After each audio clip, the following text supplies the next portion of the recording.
Hello बच्चों, नमस्कार। बहुत बहुत स्वागत है आप सभी का हमारे चैनल लर्न विद आशुतोष में। बच्चों, हमने अपनी पिछली क्लासेस में सीटेट के साइंस पेपर से रिलेटेड 2 क्लासेस की थी और हमारा पहला चैप्टर जो था फूड था। उसमें हमने ये पढ़ा था कि सोर्स ऑफ फूड क्या होता है, यानी कि हमें भोजन मिलते कहाँ से हैं, और भोजन से जो न्यूट्रिएंट्स यानी कि जो पोषक तत्व मिलते हैं वो सारी चीज़ें हमने अपनी सेकंड क्लास में फूड के डिस्कस किया था। और साथ साथ उसमें हमने जो सेकंड क्लास में पढ़ा था उसमें हमने क्या पढ़ा था कि जो उसमें न्यूट्रिएंट्स होते हैं उनमें क्या क्या आपके आते हैं। कार्बोहाइड्रेट्स होते हैं, प्रोटीन्स हैं, फैट हैं, मिनरल्स हैं, रफेज हैं, वाटर है। ठीक है, ये सारी चीज़ों पर हमने डिस्कशन किया था। उसमें विटामिन्स पर हमने आप डिटेल से डिस्कशन किया था कि विटामिन्स में सोर्स क्या है, कहाँ से मिलते हैं। ठीक है, वो सारी चीज़ें एक टेबुलर फॉर्म में मैंने अलग से भी वीडियो डाल रखी है, उसको आप जाके देख सकते हैं। ठीक है, विटामिन्स का A to Z सारा कुछ वहाँ पे दिया है, उनका साइंटिफिक जो नेम होता है वो भी सारी चीज़ें हमने उसमें डिस्कस की थी। न्यूट्रिएंट्स में उसके बाद में आपसे मैंने उसी दिन बताया था कि रफेज और वाटर उसके 2 ऐसे कंस्टिट्यूएंट हैं कि उनके बिना जो न्यूट्रिएंट्स यानी कि जो फूड आप खाते हैं उनके न्यूट्रिएंट्स आपके बॉडी तक पहुँच नहीं पाते हैं। तो उस दिन हमारे टॉपिक में डिस्कस करने के लिए फाइबर एक रह गया था टॉपिक, फाइबर। ठीक है, और फाइबर को ही हम जिस दूसरे नाम से जानते हैं वो आपका रफेज होता है। बच्चों, इसका कोई न्यूट्रिशनल वैल्यू नहीं है, यानी कि इससे कोई पोषक तत्व तो हमें नहीं मिलता है फाइबर से। बस ये कि फूड की क्वांटिटी को बढ़ाते हैं, फूड की मात्रा को बढ़ाते हैं, लेकिन ये हमारे पेट के बाउल मूवमेंट्स में हमारी मदद करते हैं, यानी कि खाने को पचाने में मदद करते हैं। साथ ही साथ इनकी वजह से ही हमारा खाना एक्सक्रीशन के थ्रू यानी कि उत्सर्जन के द्वारा हमारे शरीर से बाहर निकल पाता है, यानी कि मल त्याग में हमें फाइबर की बहुत ही अत्यधिक आवश्यकता पड़ती है। अगर हमारे भोजन में फाइबर नहीं है, रेशे नहीं है, तो हमारे पेट में हमेशा कॉन्स्टिपेशन यानी कि ऐंठन, मरोड़, कब्ज, ये सारी समस्याएं हमारे पेट में बनी रहती है। इसलिए डॉक्टर्स क्या हमेशा सजेस्ट करते हैं कि ज़्यादा से ज़्यादा मात्रा में आप फ्रूट्स खाइए और सलाद खाइए। जितना ज़्यादा आप सलाद का सेवन करेंगे उतनी ही ज़्यादा आपकी पेट की पाचन क्रिया स्वस्थ और तंदुरुस्त रहेगी। साथ ही साथ बच्चों एक टॉपिक हमारा छूटा हुआ था वाटर का। वाटर भी आपका क्या है, एक मेन कॉन्स्टिट्यूएंट है। आपने भोजन बहुत कर लिया, अगर भोजन में आपके पानी नहीं है, आपको बच्चों पता है कि एक नॉर्मल इंसान है उसको डेली 2 से 3 लीटर मिनिमम वाटर की रिक्वायरमेंट होती है उसके बॉडी को। और जो पानी होता है ये सिर्फ ऐसा नहीं कि पानी ही पीते तो हमारे बॉडी में जाता है, इसके अलावा बहुत सारी चीज़ें पानी में मिश्रित होती है। चाहे हम टी पिएँ यानी कि चाय पिएँ, दूध, कॉफ़ी या जूस या कोल्ड ड्रिंक, किसी भी लिक्विड फॉर्म में अगर हम किसी चीज़ का इंटेक करते हैं तो उसमें भी वाटर के कॉन्स्टिट्यूएंट्स होते हैं, वाटर की मात्रा उसमें उपस्थित रहती है। यानी कि 2 से 3 लीटर मिनिमम हमको डेली पानी चाहिए। अब बच्चों, ये पानी जो होता है ये मेन कंस्टिट्यूएंट होता है आपका किसका, ब्लड का। ये ब्लड का मेन कंस्टिट्यूएंट है। ये खून में जो आपके पानी मिला रहता है उसका एक मोटा हिस्सा आपका क्या होता है, पानी होता है खून का। ब्लड को आपको बच्चों पता है ये क्या करता है, ये पूरे बॉडी में ट्रेवल करता है। और पानी जो क्या होता है, ये जो हमारे बॉडी में न्यूट्रिएंट्स डाइजेशन यानी कि पाचन के बाद जो भी पोषक तत्व आपके पचते हैं वो पानी में मिल करके खून में मिलते हैं, और खून पूरे शरीर में आपके ट्रेवल करता है। जहाँ जहाँ खून जाता है वहाँ वहाँ सारे पोषक तत्व आपके पूरे शरीर में पहुँच जाते हैं। साथ ही साथ शरीर के बाकी अंगों में से, सारे अंगों में से जो वेस्ट प्रोडक्ट होता है वो खून वापस अपने में मिला करके लाता है, और यूरिनेशन के थ्रू यानी कि यूरिन के थ्रू उसे हम पास आउट कर देते हैं, यानी कि शरीर से बाहर निकाल देते हैं। तो ये फाइबर का भी एक अपना एक अलग रोल है और वाटर का भी एक अलग रोल है। ये बॉडी की फंक्शंस को प्रॉपरली करवाने में इनकी बहुत बड़ी योगदान होती है। एक पॉइंट डिस्कस करने को अभी है बच्चों, वो है मिनरल्स। उस दिन हमने कार्बोहाइड्रेट डिस्कस किया था, कार्बोहाइड्रेट्स के बाद में हमने प्रोटीन डिस्कस किया, प्रोटीन के बाद में फैट डिस्कस किया, विटामिन्स को डिस्कस किया। मिनरल्स एक थोड़ा सा लंबा टॉपिक था, उस दिन क्लास बहुत ज़्यादा लंबी होने वाली थी, इसलिए हमने क्या किया कि हम मिनरल्स को हमने छोड़ दिया था कि हम नेक्स्ट क्लास में उसको कंटिन्यू करेंगे। बच्चों, आपको बता दें कि जो मिनरल्स होते हैं ये बहुत सारे होते हैं। मिनरल्स में आप के बॉडी में आयरन भी रहता है, आयरन रहता है, कैल्शियम होता है, फॉस्फोरस होता है, आयोडीन रहता है, आयोडीन के अलावा आपका मैग्नीज रहता है, फ्लोरीन रहता है। ठीक, तो ये सारी चीज़ें जो हमारे बॉडी में होती हैं, मिनरल्स होती हैं, इनकी आवश्यकता हमारे बॉडी को बहुत ज़्यादा तो नहीं होती है, क्या बहुत थोड़ी थोड़ी मात्रा में हमारी बॉडी के लिए आवश्यक होते हैं। अगर ये सारी चीज़ें मिनरल्स हमारी बॉडी में ना हो तो हमारी बॉडी की प्रॉपर फंक्शनिंग और ग्रोथ पॉसिबल नहीं हो पाएगी, इसलिए हमें ये थोड़ी थोड़ी मात्रा में मिलना बहुत ही ज़रूरी है। बच्चों, सबसे पहले हम आयरन की बात करें तो आयरन का क्या है, आयरन मीन्स होता है लोहा। ठीक है, ये हमारे ब्लड में हेमोग्लोबिन के फॉर्म में, यानी कि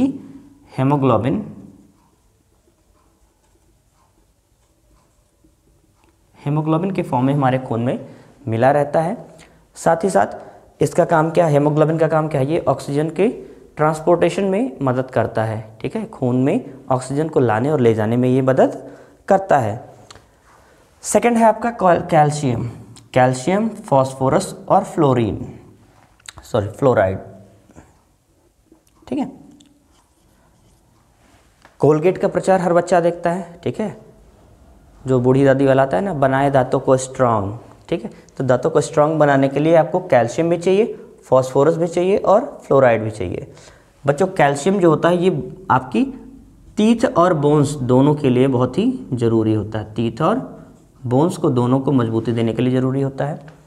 फास्फोरस जो आपका बच्चों होता है, फास्फोरस भी आपका टीथ और बोन्स के लिए ही रिस्पॉन्सिबल है, उसको भी ये मजबूती देता है। साथ ही साथ आपके कैल्शियम का एक और काम है, ये आपके ब्लड क्लॉटिंग में भी मदद करता है। ठीक है, ब्लड क्लॉटिंग। आयोडीन का काम है, ये आयोडीन क्या करता है, ये मेंटल स्टेबिलिटी यानी कि गोइट्री यानी कि घेंघा रोग से हमें बचाता है। साथ ही साथ जो छोटे बच्चे होते हैं उनकी मेंटल स्टेबिलिटी को भी कंट्रोल करता है, mental stability.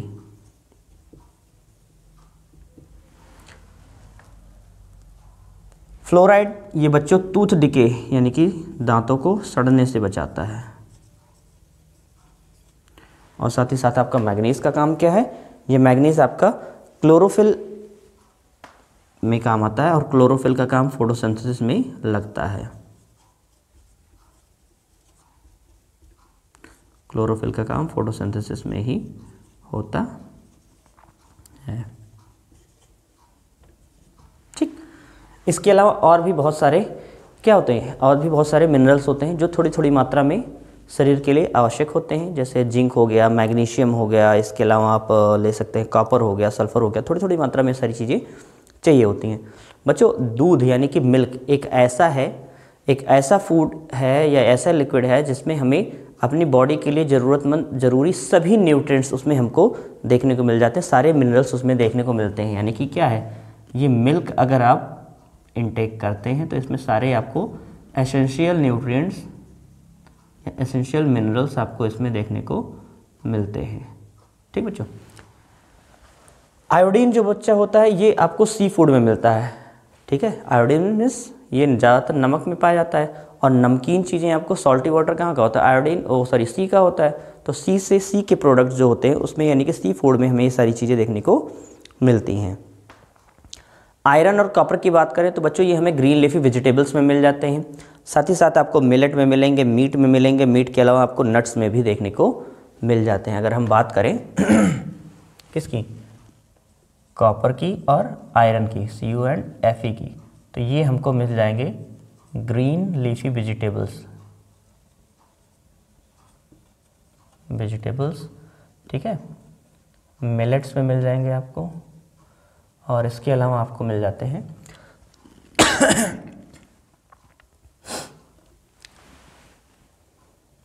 Meet and nuts में। ठीक है, मीट एंड नट्स में। ठीक है, ये फूड हमारा है बच्चों। ठीक है, इसके बाद आगे बढ़ते हैं। वाटर और रफेज पे हमने डिस्कशन कर लिया। अब बच्चों एक वर्ड आता है, आगे बढ़ते हैं, डिस्कशन करते हैं। हमारा एक वर्ड आता है बच्चों बैलेंस्ड डाइट। बैलेंस्ड डाइट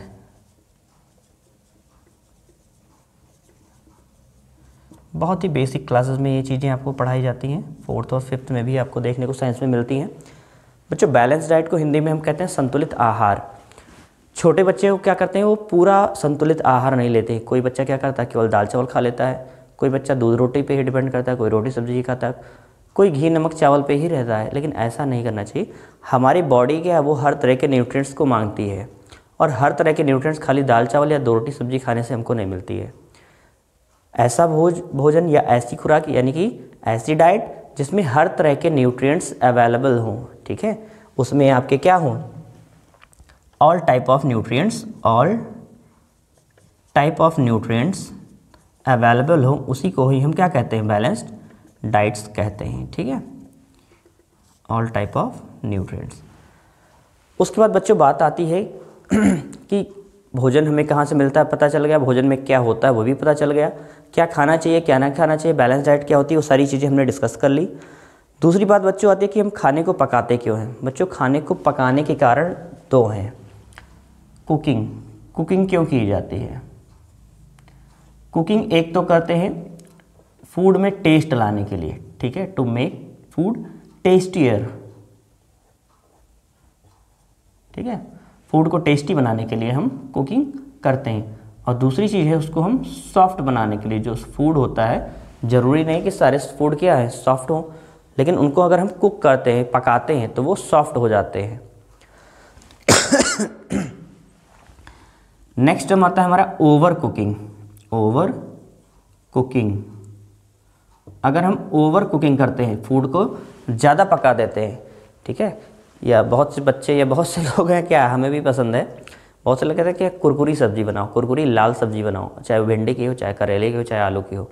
बच्चों ओवर कुकिंग करने से होता क्या है, जो उसके एसेंशियल न्यूट्रिएंट्स होते हैं, जो ज़रूरी पोषक तत्व होते हैं, वो ओवर कुकिंग से ख़त्म हो जाते हैं। ठीक है, तो इसमें क्या होता है, लॉस ऑफ न्यूट्रिएंट्स,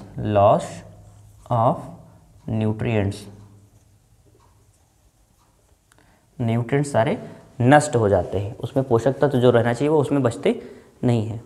बच्चों आपको पता होना चाहिए कि जो विटामिन सी है, अगर विटामिन सी वाले कोई प्रोडक्ट है, उनको अगर आप कुक करते हैं या बॉयल करते हैं, तो उसमें विटामिन सी का जो नेचर होता है वो डिस्ट्रॉय हो जाता है, विटामिन सी की क्वालिटी उसमें से ख़त्म हो जाती है। इसीलिए बहुत से ऐसे फ्रूट्स हैं जिनको हम क्या करते हैं, कच्चा खाते हैं, ईट एंड रॉ, ठीक है, कच्चा खाते हैं। सलाद हम कच्चा ही खाते हैं, क्यों, क्योंकि उनमें जो उनकी प्रॉपर्टीज़ हैं, यानी कि जो उनके न्यूट्रिएंट्स हैं, वो डिस्ट्रॉय ना होने पाए, एज इट इज़ हमारे शरीर को मिल सके। इसलिए हम बहुत सारी चीज़ें ऐसी हैं जो बिना कुक किए खाते हैं। दूसरी चीज़ बच्चों एक बात आती है कि अगर हम खाना अत्यधिक खा लें, ज़्यादा खा लें, यानी कि अगर हम ओवर ईटिंग करते हैं, ठीक है, ओवर ईटिंग करते हैं, ओवर ईटिंग से तो उससे क्या होता है, तो ओवर ईटिंग से बच्चों दो चीज़ें होती हैं। एक तो आपका स्टमक एबनॉर्मल हो जाता है, ठीक है, इससे हमें कॉन्स्टिपेशन होता है। कॉन्स्टिपेशन में पेट में आपके मरोड़ होगी, दर्द होगा, ये सारी चीज़ें आपको देखने मिलेंगी जब आप लिमिट से ज़्यादा खाएंगे। दूसरी चीज़, लिमिट से ज़्यादा खाने से आपको ओबेसिटी होती है। ओबेसिटी पिछले क्लास में भी हमने आपसे डिस्कस किया था। ओबेसिटी क्या होती है, ये मोटापा होता है। अत्यधिक जब आप खाना खाते हैं तो ओबेसिटी हो जाती है, मोटापा हो जाता है, और आपके शरीर में न्यूट्रिएंट्स जो आपके पोषक तत्व आपको मिलने चाहिए उससे ज़्यादा अमाउंट में पहुंचने पर आपका शरीर कैसा भारी हो जाता है और ढेर सारी बीमारियों का घर बन जाता है। इसलिए हमें लिमिटेड अमाउंट में, जिसमें सारे न्यूट्रिएंट्स अवेलेबल हो, और एक लिमिट में चीज़ों को खाना चाहिए। ठीक है, साथ ही साथ दूसरी चीज़ आपको बता दें, ओबेसिटी में आपके शरीर में फ़ैट बहुत ज़्यादा हो जाता है। साथ ही साथ ओबेसिटी के जो शिकार व्यक्ति होते हैं वो फास्ट फूड, जंक फूड बहुत खाते हैं। उनको पिज़्ज़ा, बर्गर, समोसा, चाट, ये सारी चीज़ें बहुत पसंद आती हैं, और इसी के चलते उनके शरीर क्या होता है, बहुत भारी भरकम हो जाता है। दूसरी चीज़ ये है कि अगर हमारा शरीर बहुत भारी भरकम हो जाता है तो हमें करना क्या चाहिए, तो उसके लिए आपको क्या करना है, प्रॉपर एक्सरसाइज करिए, अपनी जो कैलोरी है उसको आप बर्न कीजिए, अपनी जो डाइट का चार्ट है उसको आप फिर से प्री प्लान करिए, अपने डाइटिशियन से मिलिए, जो अननेसेसरी चीज़ें उनको आप कट डाउन करिए। दूसरी चीज़ बच्चों, हमने जो बैलेंस डाइट डिस्कस किया था, बैलेंस डाइट में ऐसे ज़रूरी नहीं कि हर इंसान के लिए बैलेंस डाइट सेम सबको चाहिए। हर इंसान का, हर व्यक्ति का अपना बैलेंस डाइट अलग अलग हो सकता है। जो छोटे बच्चे होते हैं उनका जो बैलेंस डाइट है उनमें उनके कार्बोहाइड्रेट और प्रोटीन की मात्रा ज़्यादा चाहिए, क्योंकि उनकी बॉडी का ग्रोथ बहुत जल्दी जल्दी होता है छोटे बच्चों में। तो उनकी बॉडी की ग्रोथ के लिए क्या है, उनके शरीर के अंदर ज़्यादा से ज़्यादा प्रोटीन और कार्बोहाइड्रेट्स की मात्रा उनको चाहिए। दूसरी चीज़, सेम पैटर्न में जो व्यक्ति खेतों में काम करते हैं या लेबर का वर्क करते हैं, ज़्यादा हार्ड वर्क करते हैं, उनको भी प्रोटीन ज़्यादा मात्रा में चाहिए और कार्बोहाइड्रेट्स की मात्रा ज़्यादा चाहिए, क्योंकि प्रोटीन्स क्या हैं, आपके बॉडी बिल्डिंग फूड है, और जो आपके कार्बोहाइड्रेट्स होते हैं क्या है, ये एनर्जी गिविंग फूड है। ठीक है, तो आपको एनर्जी और बॉडी दोनों को ही बिल्ड करना है और इन चीज़ों की ज़रूरत आपको पड़ती है। लेकिन अगर वहीं दूसरी तरफ देखें, जो व्यक्ति ऑफिस में काम करते हैं, घंटों उनको देर तक क्या है, बैठे रहना पड़ता है, उनको बैठे रहने की वजह से क्या है, ऑयली या फैटी चीज़ों को ज़्यादा सेवन नहीं करना चाहिए, उनको कार्बोहाइड्रेट भी बहुत ज़्यादा नहीं चाहिए। अगर इन चीज़ों को वो कट डाउन नहीं करते तो सीधे सीधे आप क्या, ओबेसिटी की तरफ ही जाएंगे। फिर बच्चों अगर हम देखें, जो प्रेग्नेंट वुमेन्स होती हैं, ठीक है, गर्भवती महिलाएं होती हैं, उनको भी क्या है, प्रोटीन, कार्बोहाइड्रेट्स और ये सारी चीज़ें क्या, बैलेंस डाइट एक प्रॉपर अमाउंट में कह सकते हैं, या फिर उनको क्या, उसकी ज़रूरत से उनको ज़्यादा चाहिए, क्योंकि माँ के साथ साथ बच्चे को भी क्या है, उनके पोषक तत्व उसके हिस्से का भी उनको चाहिए होता है, इसलिए उनकी बैलेंस डाइट में खासा ध्यान हमें रखना चाहिए। ठीक है, फिर बच्चे एक टर्म आता है BMI। ठीक है, BMI मीन्स होता है body mass index, body mass index. बच्चों ये आपके बॉडी मास इंडेक्स जो होता है, ये आपकी बॉडी का टोटल वेट को, अगर हम आपके टोटल हाइट को हम डिवाइड कर दें, और हाइट की जो होगी वो आपकी क्या है, मीटर स्क्वायर में होगा, तो उससे आपके बॉडी का BMI निकल आता है। एक नॉर्मल इंसान के लिए जो उनके बॉडी का BMI होना चाहिए वो 18 से 25 होना चाहिए, 18 से 25। ये हेल्दी पर्सन के लिए BMI इतना होना कंपलसरी है। एग्जाम्पल के तौर पे समझते हैं, इसका एक बच्चों फॉर्मूला होता है, इसमें आप कुछ नहीं करना। BMI निकालने के लिए आपको ऊपर आप बॉडी का वेट रखेंगे, ठीक है, बॉडी वेट, अपॉन में आप रखेंगे बॉडी हाइट, बॉडी हाइट, ये मीटर स्क्वायर में रहेगा। ठीक है, एग्जाम्पल के लिए समझ लीजिए कि मेरी बॉडी का वजन क्या है, 65 किलो है। ठीक है, और मेरी हाइट है 170 सेंटीमीटर। 170 सेंटीमीटर मीन्स 1.7 मीटर, और 1.7 मीटर का जब स्क्वायर करेंगे तो ये आपका आएगा 17 का स्क्वायर करेंगे तो 289 आएगा, ये हो जाएगा 2.89। इसको जब आप कैलकुलेट करेंगे तो कैलकुलेट करने पर आपको लगभग 23.49 के आसपास आपको ये BMI हमारी देखने को मिलेगी। तो ये BMI निकालने का तरीका है, ये बॉडी मास इंडेक्स होता है। आप हेल्दी हैं या अनहेल्दी हैं, ये अपने वेट और हाइट को कैलकुलेट करते हुए आप इसको आसानी से निकाल सकते हैं।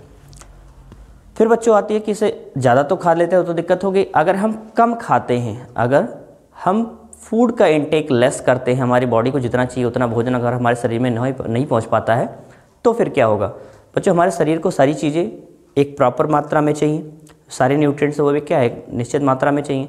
जब पूरी मात्रा में हमारे शरीर को न्यूट्रिएंट्स नहीं मिल पाएगा, यानी कि उस चीज़ की हमारे शरीर के अंदर क्या हो गई, कमी हो गई, डिफिशियंसी हो गई, तो उसकी डिफिशियंसी से होने वाले बहुत सारे रोग हैं जो हमारे शरीर में आ जाते हैं। तो इसलिए अगर हम जो हमारे शरीर को चाहिए वो चीज़ें नहीं खाते तो हमें डिफिशियंसी डिजीज़ हो सकती है। डिफिशियंसी डिजीज़ आपकी कई सारी हैं, जो अलग अलग तरह की विटामिन्स के खाने से होती है। आपकी प्रोटीन, कार्बोहाइड्रेट या आयोडीन जो भी आपके शरीर में नहीं है, उन सब चीज़ों को क्या करते हैं, हमें प्रॉपरली लेना होता है। और इन सारी चीज़ों को हम डिस्कस करेंगे, एक चार्ट प्रिपेयर करते हैं, उस चार्ट की मदद से हम आपको ये बताएंगे कि आपके बॉडी में किन किन चीज़ों की आपकी ज़रूरत होती है। ठीक है, ये हमारी बच्चों आज की क्लास डिफिशियंसी डिजीज़ का एक चार्ट हमने प्रिपेयर कर दिया। ईजिली से इसको आप पढ़ सकते हैं। क्वेश्चन 1 से 5 साल की उम्र के बच्चों में होता है, प्रोटीन की कमी से होता है, उसमें पेट फूल जाता है, हाथ पैर बहुत दुबले पतले हो जाते हैं, स्किन क्रैक्ड हो जाती है, डिस्कलर्ड हेयर यानी कि बाल क्या से होते हैं, डिस्कलर्ड हो जाते हैं, भूरे ना रहेंगे, क्योंकि कलर ही नहीं रहेगा उनका कुछ। मैरास्मस की बात करें तो 1 साल से कम के बच्चों में होता है। प्रोटीन और कार्बोहाइड्रेट, कार्ब्स लिखा है यानी कि कार्बोहाइड्रेट, इन दोनों की कमी की वजह से होता है loss of muscle, thin stomach, loose skin and discoloured hair. Night blindness बच्चों विटामिन ए की कमी की वजह से होता है, इसमें वीक आई साइड यानी कि आंखों से दिखना कम हो जाता है।